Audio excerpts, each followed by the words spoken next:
Blog Talk Radio. Hello, this is Call Talk for Wednesday, March 3rd. Our topic today is developing agents who are more customer-centric. During the call, we invite you to ask questions via email at calltalk@benchmarkportal.com, chat on calltalk.tv if you're logged in, or call in to ask questions to the host and interact with the show. The number to call in is 347-857-3117. Everyone who asks a question via email or phone on the show will receive a free copy of Bruce's book, Benchmarking at Its Best, and one person will be chosen at random to win an in-depth reality check benchmarking report valued at $1,500. And now I'd like to introduce the host of Call Talk, Bruce Belfiore. Thank you very much, Sean, and welcome everyone to this episode of Call Talk. Our listeners chose today's topic with a very high level of interest, and I think we have a very exciting half hour ahead. And before I introduce my guest, I'd just like to offer a preliminary thought, which is the way to make our agents more customer-centric is to make the call center more agent-centric. Let's always keep in mind that they're our front line in contact with the customers. So anyway, to help us sort through this really important issue, I'm delighted to introduce my guest and friend today, Dr. Roseanne Dalzilio. Roseanne, President of Human Technologies Global, is an industrial psychologist, consultant, master trainer, best-selling author, and customer service expert. She specializes in employee motivation, their needs, instructional design, and live customer service skills training. And she's been a real champion of the human side of call center management, whereas we've oftentimes been on the more statistical side. She's been on the human side and has authored some best-selling books, including Wake Up Your Call Center and Customer Service and Human Experience. Her website is www.humantechtips.com, and you can also download her latest work as well. So, Roseanne, welcome to the program. Well, thank you so much for having me. I'm happy to be here. Okay, well, great. Well, Roseanne, I think probably the thing we should start with is the definition. What is it that we mean when we say customer-centric? Okay, I think if you asked 10 people, you'd probably come up with 10 different definitions. But to set a foundation for what we're going to be talking about today, very simply, although it isn't simple, customer-centric means to focus on the customer. And that's where we need to remember to put the focus. Because when we look at companies and we look at their assets, people think about, well, we've got furniture and we've got fixtures and we've got hardware and software and we've got a telephone system. But the real asset and the only thing you have control over is the relationship with the customer. So that's why we want to focus on the customer. Yeah, and you know, when I think about that, it's really focus on the customer. It doesn't just start with the interaction on the telephone.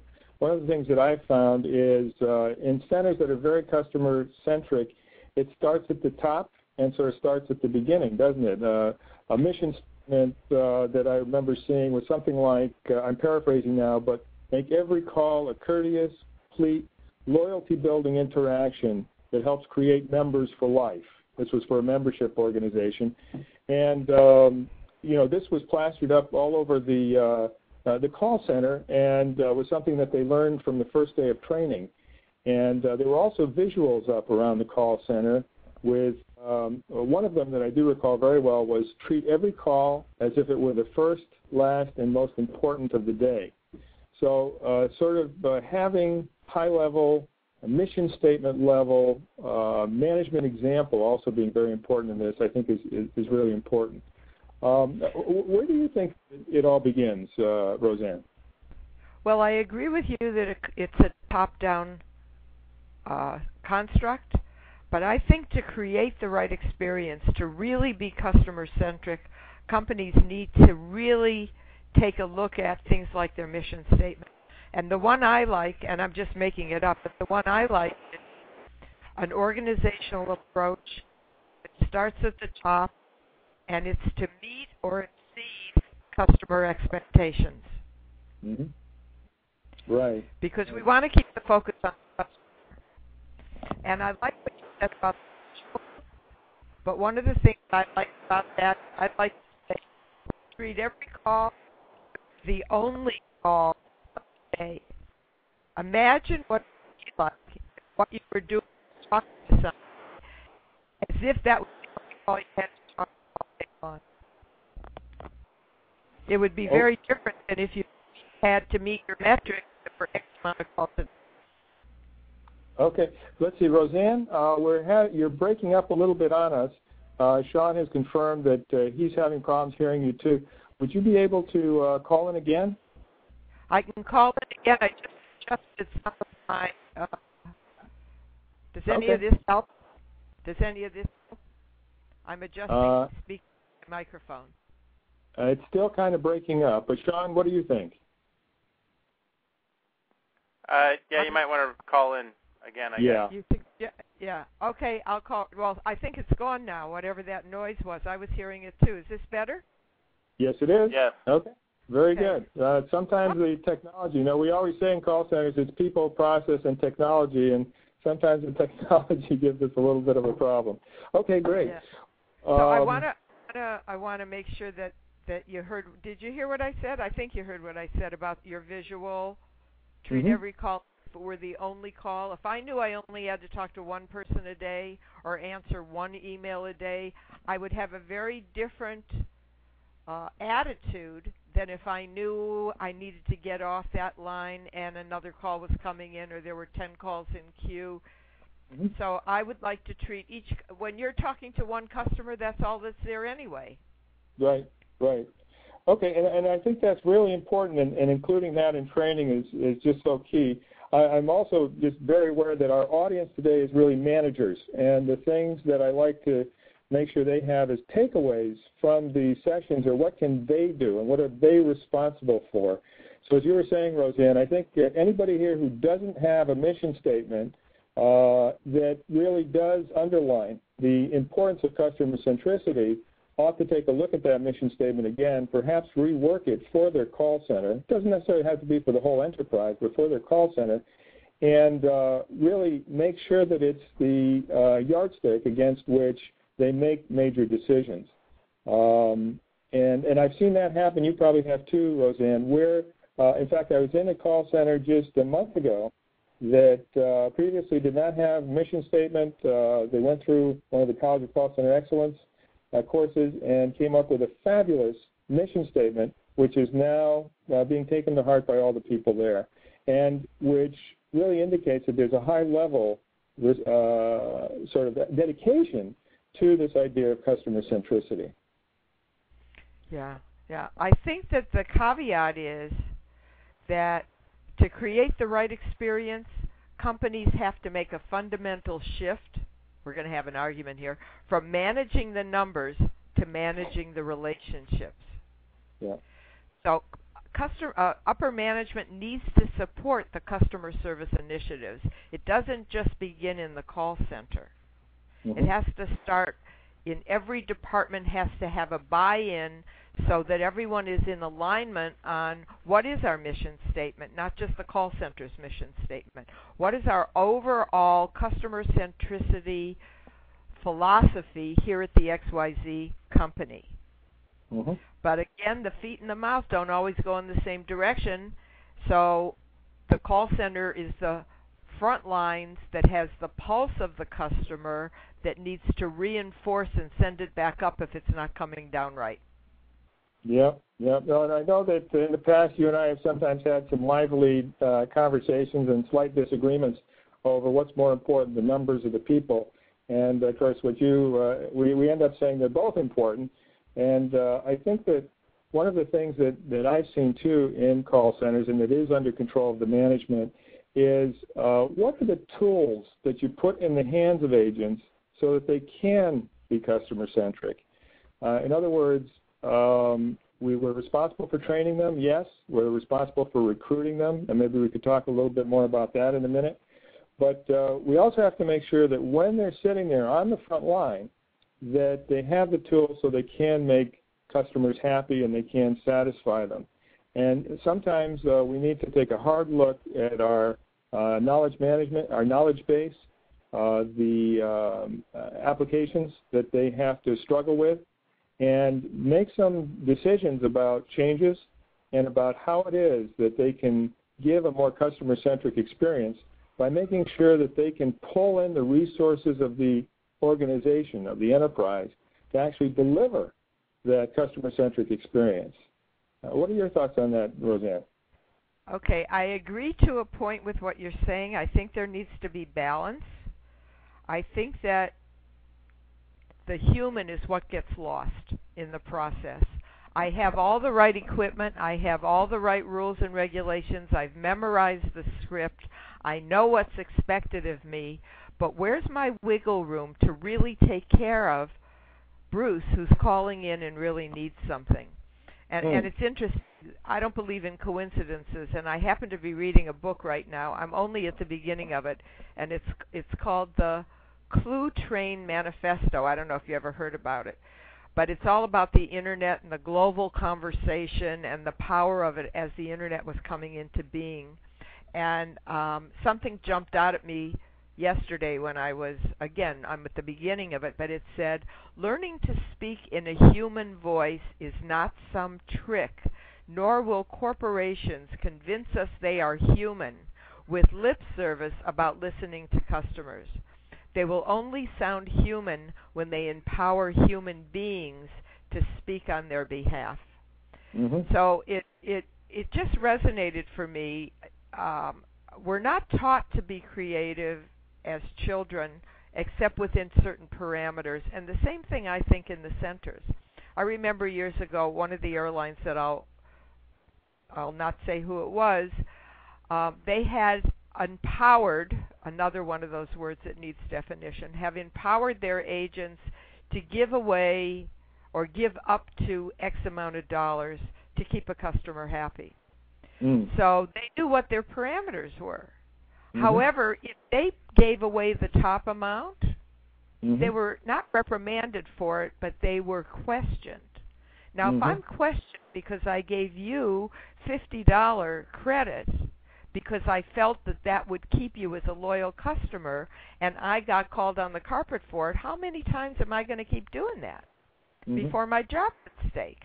So I'm going to tuck in and I'm going to follow the rules instead of taking care of the customer. I believe there's a fine line there, which is what I write about all the time. The technology is necessary. It supports the people. It doesn't replace them. The humanness, the humanity side of it, especially in today's mass, non-human environment, is what makes the difference between one company and another. I mean, your product and your service has to be really good in order to stay competitive in today's economic environment.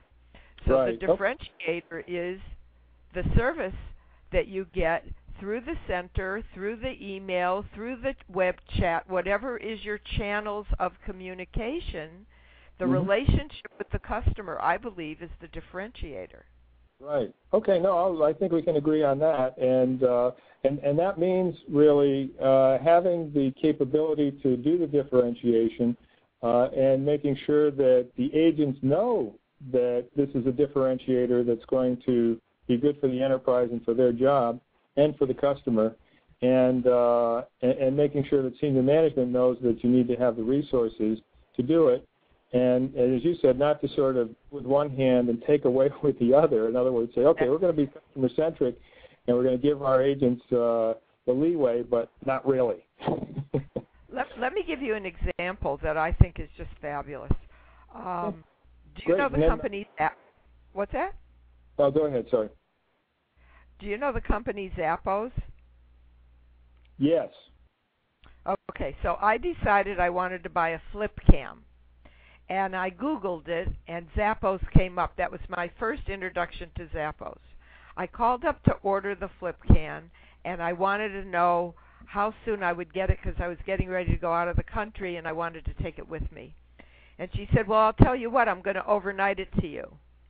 Now, that surprised me because I didn't have to pay for it. I didn't even have to pay ground transportation. So I said, okay, that's great. Thank you very much. And, of course, it came within 2 days. And this was in September. In December, I got a handwritten note from the agent that I spoke with who said, I hope you're having a great holiday season and getting great use out of your flip cam. Oh. Now, talking about delivering a wow experience that someone took it upon themselves, because Zappos trains people. I don't know if you know this. Zappos trains people for I think it's 2 full weeks, and then offers them $2,000 to leave. And that's how they separate the wheat and the chaff in their company. And the people that stay become very loyal, and they do not do any. They don't count their metrics. What they do is they do something called, I think it's called PEC, and I almost can't remember what it stands for, but it stands for personal emotional connection with the customer. Mm-hmm. So I've heard stories from Tony Say when he was presenting about a woman who bought a pair of shoes for her husband, and her husband died, and they allowed her, obviously, you can return 365 days, not just a 30-day return policy, right? So she returned the shoes, and whoever it was that took care of her sent flowers to the funeral. Oh, my goodness. Can you get what the value of that is and how many people that woman is going to tell? Isn't that amazing? Yes. Oh, it is. That's a great story. There's one from LL Bean, too, in which a loyal customer was up in upper New England somewhere at a bed and breakfast, no telephone really in the room, only a telephone in the room, but no front desk to call to. Needed a call the next day because she was getting married the next day, and she was afraid she would get up late. So she called the LL Bean Center and asked them to give her a call to wake her up at 6 o'clock in the morning. And they said, sure, no problem, congratulations. So, yeah, kind of great stories above and beyond. Well, Sean, I think you've got a thing from one of our listeners. Yes. Let's see. Richard asked, what about training in these stressful economic times? Okay, so Great question. Yeah, it is. Yeah, Roseanne? What comes to mind is Tom Peters, because Tom Peters is mostly associated with managing during bad economic times, and he wrote something recently, and I'm paraphrasing, where he said, if you are mindlessly cutting R&D or training or Salesforce travel in the face of a downturn, it is often counterproductive or downright stupid. Tough times are, in fact, golden opportunities to get the drop, and the long-term drop at that, on those who respond to bad news by panicking across the board, slash and burn tactics, and moves that demotivate and alienate the workforce at exactly the wrong moment. And what stands out for me is the mindless cutting of training, and that these are golden times. I mean, training is more crucial now than ever before, yet the first thing to go during hard times are training budgets.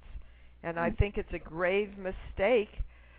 Companies are downsizing, cutting their key people, and then you operate with less people, and some of those people are unqualified or lack the skills.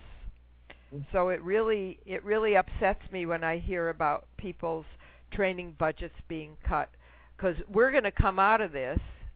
This is a process, not an event that's going on, and there's so many people in wait-and-see mode, and I don't think that's a good idea. I think that you need to get creative with your budgets and remember what keeps you in business. And what keeps you in business are your customers. And how do you take exquisite care of your customers? By taking exquisite care of your agents, give them the tools, the technology, and the human interaction necessary to create relationships with people such that they can move them to productive interactions. Because anybody calling in today isn't calling to say you're doing a great job. I just wanted to call and tell you that. Usually there's a problem or an issue where they could have handled it self-service. Right. Yeah, and I think the human touch that you're talking about for the agents, a big chunk of that comes from the supervisors. And as you said, unfortunately, in bad times, call centers are oftentimes the first thing to get crunched on the budget line, the chopping block for budgets. And then, within the call center, training, as you said, gets cut back. And training is not just for the agents, but also for that first line, that all-important first line of management, which are your supervisors, because the more that they are taught and are developed so that they are good mentors and coaches, the more they will pass that along to the agents who will be more customer-centric. So, yeah, these are not the times to cut back on that kind of training. Sean, I think you've got another question? Yes. This next question just didn't enter his name, so it came from guest. How do you get today's younger associates to relate and communicate to an older customer? Oh, good one. That's a good one. My knee-jerk on that is it's all about the listening. It doesn't matter how old someone is. What matters is what are they saying and what are they saying behind the words. And that's what you need to address, whether it's acknowledging what you hear or don't hear. Oh, I hear how frustrated you are. Thank you so much for calling. My name is Roseanne, and I'm going to do my best to take care of you. Or, wow, you're really angry. Or whatever it is that's there, it doesn't matter how old the caller is. It matters how good the listening is of the agent. And if you're listening to the customer, whether it's your peer, an internal customer, or an external customer, I like to use the acronym LARC, L-A-R-C. Listen to what's being said. Acknowledge what you heard. So if I hear you right, you're concerned about X, or you tried to do this on the website and it didn't work. Did I get that right? I was heard. One of the things that's very important to all of us, and it's ageless. And R is to respond accordingly, and C, L-A-R-C, is to close. Is there anything else I can do for you today? And thank you again for calling in and really mean it, because if they didn't call in, they'd be out there telling everybody what a lousy job you're doing. Right. So it's about training people to listen with sensitivity to what's behind the words. Mm-hmm. So you're going to either acknowledge, or you're going to empathize, or you're going to put yourself in the other person's shoes. Mm-hmm. Not make the company wrong, not make yourself wrong, not make them wrong, but see it from their point of view. Okay, no, I agree with you here, and what I'm thinking about is the fact that what we're giving is sort of the inputs for managers who are on this call to be able to say the right thing to their younger agents. And one of the things that we found out through our research, too, is that for the Gen X and millennial folks, what you need to do in terms of training them is, first of all, understand that they are the future. We have to learn how to communicate with them and not just throw up our hands and say, I can't get through to these people. It's too easy to do. And one of the things is from the golden rule, for the younger people, we tend to move toward the platinum rule, which isn't so much do unto others as you would have them do unto you, but rather do unto others as they want to have done unto them. So you have to understand the best ways to communicate with your younger people, your Gen X and your millennials, and figure out how they react best to this message that you're going to give them about customer centricity. And two of the points that we found is that you have to give them the reasons why they need to do something. Don't just tell them, but tell them the reasons why.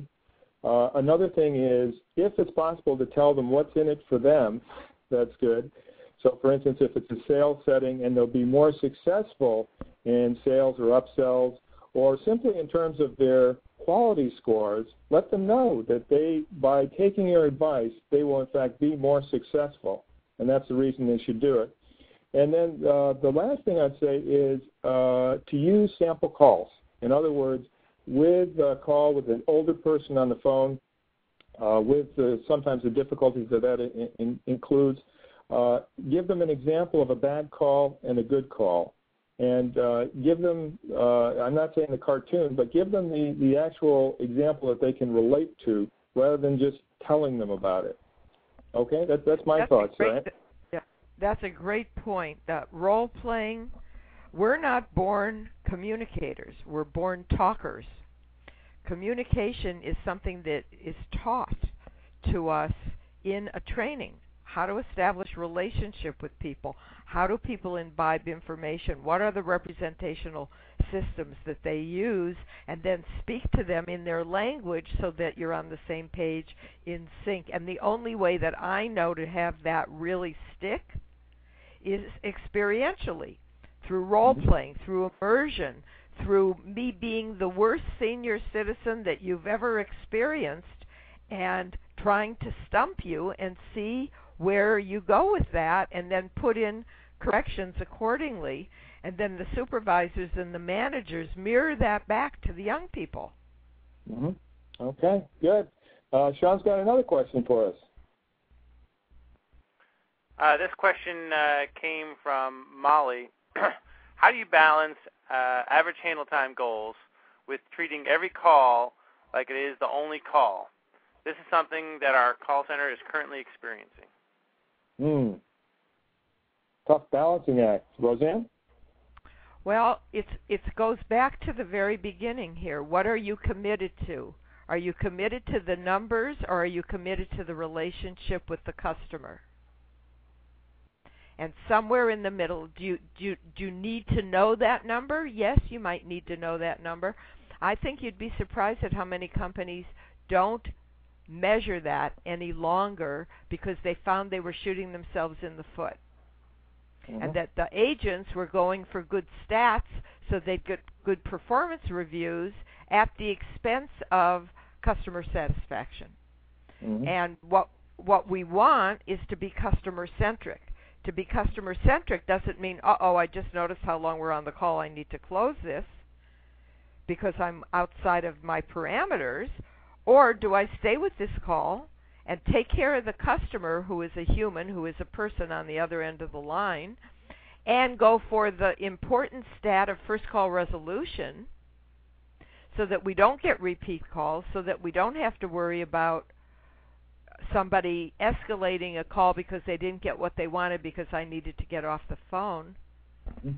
And I want to segue for one moment because when I said first call resolution, it reminded me that I read somewhere recently that 65% of all repeat calls were the result of agent errors. Now, that's a bad statistic, but it's a good one because it's something you can do something about. Again, a training issue. Mm-hmm. If you don't have confidence when you're speaking, if you give the wrong answer, if you don't follow through telling someone you're going to call them back and not, then the customer is going to call back and it's an escalated call, which is an unnecessary callback because the agent didn't give them the confidence or the competence that was necessary to complete the call in that first call. Right. Which would extend your average handle time perhaps, but it will also bring down your first call, bring up your first call resolution, which certainly impacts your ROI much more so than average handle time. Right. Sorry, I get passionate about this one. Yeah, no, it's a really good one. It's one that is, in fact, Sean just indicated to me that we've had, in addition to Molly's question, Renee has come through with a question, how do you balance customer-centric calls versus quantity of calls? It's difficult to balance volume versus value. So my guess is this is a hot issue with a lot of people out there. And I would agree with Roseanne up to a point, but, we have to disagree on some things, right, Roseanne? And I think that what we have found is that, at least in certain instances, through training, particularly through demonstrative calls of the kind that we were talking about before, where you show the best way and the not-so-good way of doing it, and through talking to your agents like adults, you can actually not necessarily put things in perfect balance because the world's not a perfect place, but you can get things more into balance. A quick example. I went into one of our call centers of excellence, really, really good one, but they had the longest talk times that you could imagine. And they basically had the principle that you had talked about, Roseanne, which is serve the client, make sure that they're happy, build the relationship. And so senior management, when we were talking about the results that they're benchmarking, said, Bruce, we don't want to change that. And I said, no, I understand. My recommendation is the following. These folks are all seasoned experts. They are adults. Talk to them about this metric, average talk time. And let me ask you something. Are there some of your agents who are better at closing while keeping good relationships than others? And they said, oh, yeah, we've got some people who are really good. Everybody loves to talk to them, but they're just much better at closing. Okay, I said, get some of their calls. Use them for training and figure out how you can balance the quality of the call and the relationship-building nature of the call with closure and getting on with the next call. And I said, if you talk to your agents like adults and say, this is something we need to work on, we're not going to change your marching orders, which are to give good customer service and build relationship. We're asking you to be aware that this is a metric we need to work on. Let's do it. We're not going to write herd on you, but we are going to be informing you of our progress over the next few months. It worked beautifully. So did they get down to industry average? No. But they made significant progress, which was also quantifiable in terms of the lower cost. So I think there are ways of approaching your people the right way with the right message to actually help balance those things. And so anyway, I think that is one of the best practices. Another possibility is using pay for performance, where they have to have certain quality scores in order to get their extra pay, but they will then be rewarded on the quantity of calls as well. And then making sure, however, that they are coached for success and not simply thrown out there and said, okay, you got to do both. Anyway, those are my thoughts. Sean? All right, we have one last question.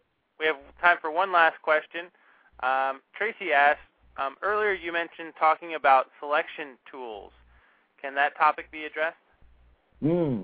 Yeah, okay. And that actually has to do with screening people for success. And what you need to do there is, first of all, have a screening tool. And we don't make vendor recommendations here, but there's a lot of good ones out there. And try to find out the personality by tracing some people through and seeing which personality characteristics and other characteristics actually result in success over time. In other words, which one of what characteristics do your most successful people have at the beginning? You can then use those characteristics to help screen for success. And obviously you need to do that within the law. But in terms of personality characteristics, these are things that can help you out and result in making sure that you get people who are naturally inclined to be more customer-centric. Roseanne, do you have anything to add to that before we end? I have one quick sentence. Hire for attitude, teach aptitude. Okay. Hire for attitude, teach aptitude. Very good. Very good. Okay, well, listen, we've come to the end of the half hour. In fact, run over it a little bit because there's been these questions. Roseanne, do you have something else that you wanted to offer to our listeners? I do. I want to just give you the 10 most powerful two-letter words in the universe. If it is to be, it is up to me, and that means each of you that's listening. I also want to tell you that on our website at www.human-technologies.com, we're offering a 10% discount on all products. All you have to do in the coupon is put in all caps Call Talk, CALLTALK, and we have a complimentary tips newsletter on how to kick customer service up a notch that you could sign up for at www.humantechtips.com. And thank you so much for having me. Roseanne, it has been a pleasure. Thank you very much for that special offer to our listeners, and I hope many of them take advantage of it. And with that, thank you to the listeners. Again, thank you to you, Roseanne, and back over to Sean. Okay, I want to also thank Roseanne for her great insights in today's show and all the participants for all their questions. It was a really great show, and we went over a little bit just because of all the great questions. Don't forget, you can sign up for our reality check to get better insight into how your peers compare in your industry. Our winner today of the in-depth reality check is Molly. Molly, if you could send an email to calltalk@benchmarkportal.com, we will get you your in-depth reality check. The topic for the next show is First Call Resolution Revisited, and the date for that show is March 17th. Until then, have a great day, and thank you again for listening.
Hello? Hello? Hello?